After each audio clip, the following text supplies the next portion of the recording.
uri munsi y'abasubscribers igihumbi, irinde aya makosa niba ushaka ko channel yawe itera imbere. Rero tugiye kurebera amakosa hano twese hamwe. Ikosa rya mbere rero tugiye kurebera hamwe riravuga ngo gushyiraho video nyinshi mu gihe gito. Wikwisanisha n'abantu tuzi baba YouTubers bakomeye nka MrBeast cyangwa Marcus Brownie. Aba ni abantu bateye imbere kandi bubatse ibintu byabo neza. Wikwisanisha nabo rero ngo wumve ko wamera nkabo utangira gupostinga ama thumbnail yabo cyangwa wingana amatitle yabo. Oya, iki gihe video zawe zizaza muri views 50 zizaguma aho ngaho, uzajya ukora video rwose video yawe ihore hasi nta kintu kigumye.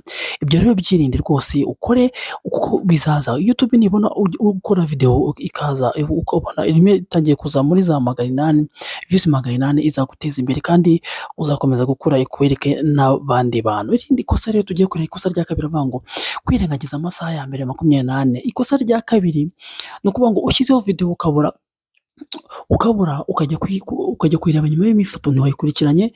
Iri ni ikosa rikomeye cyane. YouTube ireba cyane video yawe ikora mu masaha ya mbere, amasaha 24 ya mbere na 48.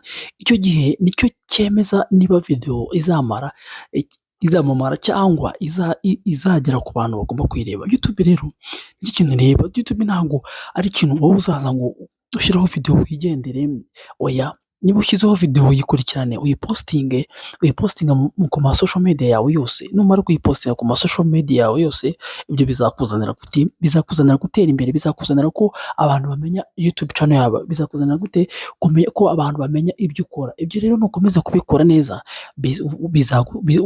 bizagutungura, uzagenda ubona rwose analytics yawe igaragara, ubona umusaruro, bizagufasha neza cyane neza rwose nkuko tujya tumenya. Icyo ugomba kureba nicyo, ese abantu bayikandaho, ese barayireba kugeza ku musozo, ese barayisangiza abandi, ese barayitangaho comments. Ibyo nibyo algorithm ikunda rwose. Ibyo nubikora izakuzamura neza.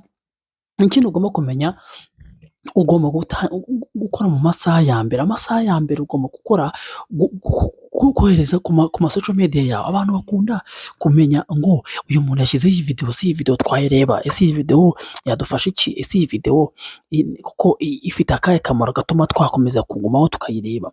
Rero shyira ku ma Instagram, ku ma Facebook, kuri Twitter, ahantu hose ufite social media yawe. Icyo gihe bizagufasha kuba wagera kure, ibyo gihe bizagufasha kuba nibura watera imbere mu buryo bwose kandi uburyo bwizewe neza. Rero ikindi twize ku ikosa rya gatatu, kwigana thumbnail na title z'abakomeye. Nkuko twagiye tubivuga, hari abantu bumva ko kwigana MrBeast title ye nuza thumbnail ye ari ikintu kizatuma YouTube yawe ikura.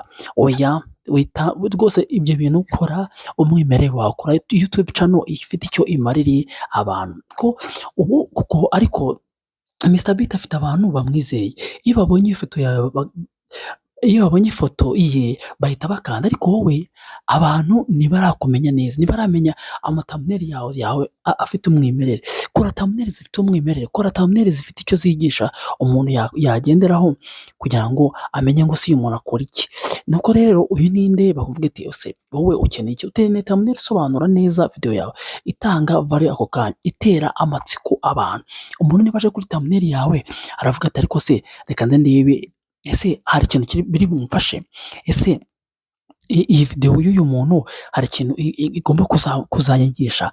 Ibyo rero ukora thumbnail ziteye amatsiko, thumbnail ituma umuntu azaza kuri channel yawe, thumbnail ituma umuntu azumva ibyo ukora, thumbnail ituma umuntu azavuga ngo uyu muntu kuko ni umuhanga, uyu muntu mfite icyo namugezaho neza. Ibyo rero rwose bikore witonze, ukore ibintu bigaragara kugira ngo wa muntu wawe azada, kuko kuri title nuko ntukingane gusa. Yakibaza iti iyi title isubiza ikibazo abantu bashakisha kuri YouTube, ese hari icyo nzabafasha? Ibyo niho uzatera imbere. Tugeze ku ikosa rya kane, kutitaho amasegonda 30 ya mbere, kutita kuri video mu masegonda 30 ya mbere. Ibi rero ni ibintu rwose ni iryo kosa rikomeye cyane kandi hafi nta muntu ubivuga.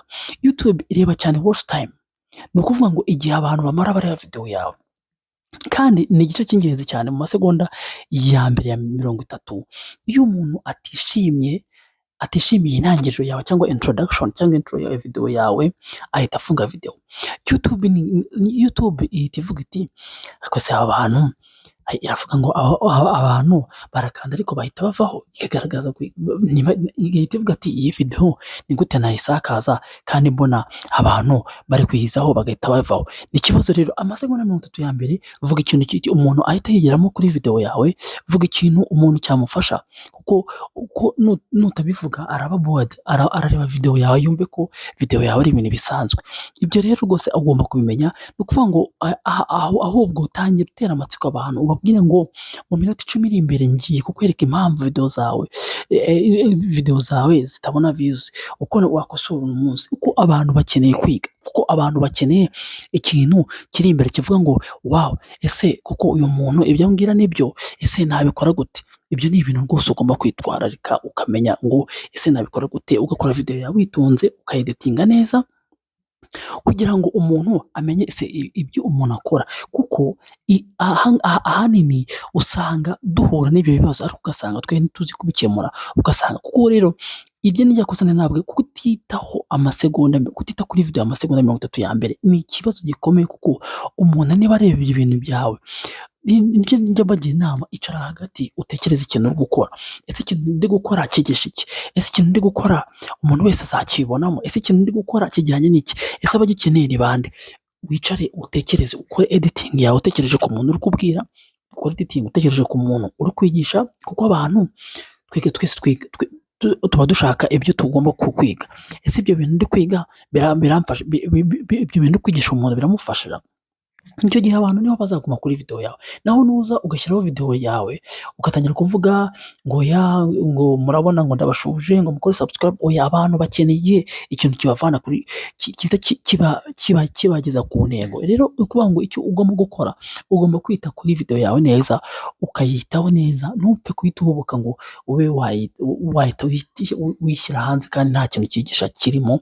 Niba uri imbere kora intro ngufi kandi uhita ugera ku ntego. Ni ukuvuga ngo ikindi rero ni ukuvuga ngo ikindi ugomba guhita ukora, ni ukuvuga ngo YouTube ni ukuvuga ngo kuri iyo video yawe ese abantu baraza bakayikanda, abantu barahaguma bakayireba, ese abantu basaba abantu itangira, mbese YouTube itangira gusaba abantu kuba yareba video yawe. Ibyo bintu iyo ubyitayeho muri aya masegonda nababwiye 30 ya mbere. Ikindi rero ubwo tujye kugera ku ikosa rya gatanu. Ikosa rya gatanu riravuga ngo gufata buri video nk'imwe yonyine, kuko hari abantu bafata video ngo iyi ngiyi izangezaho. Ikosa rya gatanu rivuga ngo gufata buri video nk'aho ari yonyine. Ni ukuvuga ngo aba YouTubers bakuru, abakomeye bakora series, aricyo twita playlist cyangwa video zidafite isano. Kuvuga ngo video zifite isano ni end screen, murayizi nk'iyi ngiyi. Niba umuntu ari kureba video, YouTube irahita muri kumandika kureba indi, ni wowe ubyikorera. End screen nabigisha ukuntu bayikora, bari video zanjye barabizi. End screen iri gufasha aba YouTubers bakiri bato kuba bazamuka bakagera kure. Niba umuntu ari kureba YouTube, azagenda areba izindi video zawe, azagenda scrolling areba video zawe, azagenda areba amavideo yawe yandi, kubera ko ya end screen muri kumandinze kureba icyo agomba kugera. Iyo umuntu arebye video imwe akabona indi ikurikiyeho, akomeza kureba ibyo twita session watch mu cyongereza, kandi YouTube ibikunda cyane. Niba video zawe zidahujwe, umuntu arareba akagenda. Ni ukuvuga ngo video yawe niba warayikoze, shyiraho indi video bisobanura, shyiraho indi video yerekana ko ugomba gukora ibi ngibi. Ariko ni ukuvuga ngo ikintu cya mbere nari mvuze aha ngaha, ubwo abantu bakunda ibintu niba umuntu ari kureba ikintu akaba interese, why not atareba indi video iza gukurikira, iyo video ikaba yamufasha muri make. Ni ukuvuga ngo rero ikintu cya mbere ugomba gukora, itondere ibyo ukora. Tujye kureba rero, reka dusubiremo incamake twavuze. Ntugashyireho video nyinshi cyane, ntukirengagize amasaha ya mbere, ntukigane thumbnail z'aba YouTubers bakomeye. Kosora amasegonda 30 ya mbere, uhuza video zawe ngo twagiye uhuza video zawe. Ni kwa kundi uvuga ngo iyi video numara kwireba iragufasha, ujye no kuri iragufashaho bikomeyeho cyane. Ni ukuvuga ngo aya makosa uwirinze uzatera imbere nta kabusa rwose, uzabona views nyinshi, uzabona subscribers benshi. Iyi video rero nibigufashije rwose, dukandira like, kuko ibyo dukora tubikorera mwebwe. Dukandira like, wandike comments icyo kigufashijemo, ukore subscribe kandi wisangize undi muntu utangiye YouTube. Niba ushaka kumenya rero ikintu cya mbere ukwiye gukora ngo uve kuri zero ujye kuri igihumbi cy'abasubscribers. Nakoze indi video ibisobanura neza, muraza kureba aha ngaha ikurikira. Iyi video muyirebe irabamenyesha uburyo ushobora gutera imbere, ushobora kubona abasubscribers benshi kandi ukaba wagera kuri byinshi bigufasha neza. Rero mwakoze abakurikiranye iyi video, yari MD Empire TV. Turabakunda cyane, dukunda uko mudushyigikira kandi mukomeze kudushyigikira. Na video y'ubutaha rero, ciao ciao, turabakunda cyane.